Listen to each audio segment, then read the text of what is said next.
31st and go rock your caucus. Remember, friends don't Vote. Friends don't let friends vote for Trump.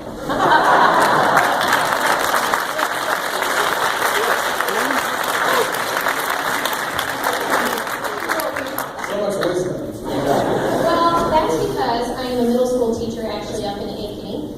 And my next question has to deal with what we've talked about in class. We've looked a lot about what's going on in Syria and Iraq. And our big issue that we're dealing with, we're talking about, is what do we do about the migrants or the immigrants that are leaving Syria and they're flooding these towns in Turkey, Jordan, Germany, and they can't handle the burden. What is the United States going to do to help this? Well, first let me tell you why we care about it. Now, obviously, we care about it as people because this is the largest migratory crisis since World War II. So it's destabilizing. Apart from the moral aspect of it, it's heartbreaking. We all saw the iconic image of that child that had drowned. It was heartbreaking. We're a compassionate people. People talk about, keep religion out of politics. In America, we don't, because our faith influences us to care for people. And that's why it broke our heart to see that image. It's an incredible tragedy. Why is it happening? There's two reasons why it's happening. One is ISIS. The other is Assad. Assad is barrel bombing Sunnis.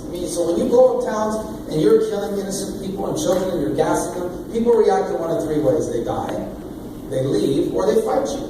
So he's the cause of this, and so is ISIS. And so that both of those are going to have to be dealt with. Now, first of all, while our heart breaks about the story, we also understand this. ISIS is the most sophisticated jihadist group in the history of the world.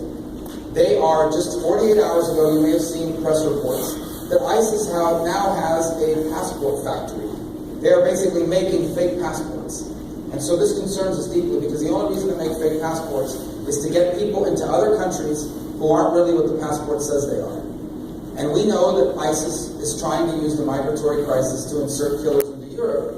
So the next logical thing is they try to use it to get it into the United States. And here's why that's problematic. Let's say we admitted 10,000 refugees. And 9,999 of them were good people just looking to get out of violence. And one of them was an ISIS killer. You have a problem. You got to be 100% correct. And no one can guarantee you that we can be 100% correct.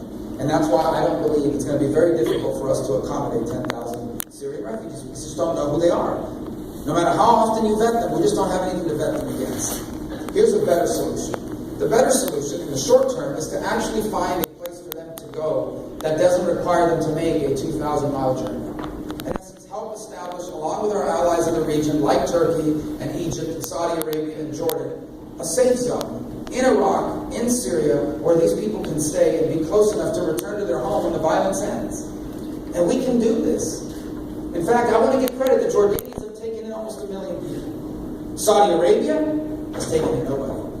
This is unacceptable. They're right in the region. Why should someone have to travel halfway across the world to America or a quarter way around the world in his dangerous journey to Europe when you have wealthy countries in the region who are culturally aligned with them, who have the ability and the resources to accommodate them? As president, we will create and find countries to take these people that are in the region so they don't have to leave. And so, by the way, they can go back to their towns when they're liberated. And this includes, by the way, ancient Christian communities that have been there for 15, 16, 1700 years that are being driven out of places like Mosul. So we do have to create a place for them to stay so they don't have to make this journey. Ultimately, ISIS has to be defeated. ISIS does not go out of business on its own. This will not run its course because ISIS is an apocalyptic group. Okay? What does this mean by apocalyptic? ISIS is a radical Sunni movement, and they are unique in the Sunni movement because they believe that they are going to trigger an apocalyptic Armageddon-style showdown in the city of Dabiq. D-A-B-I-Q, not Dubuque. I said that once, people got really freaked out. Not Dubuque, Dabiq.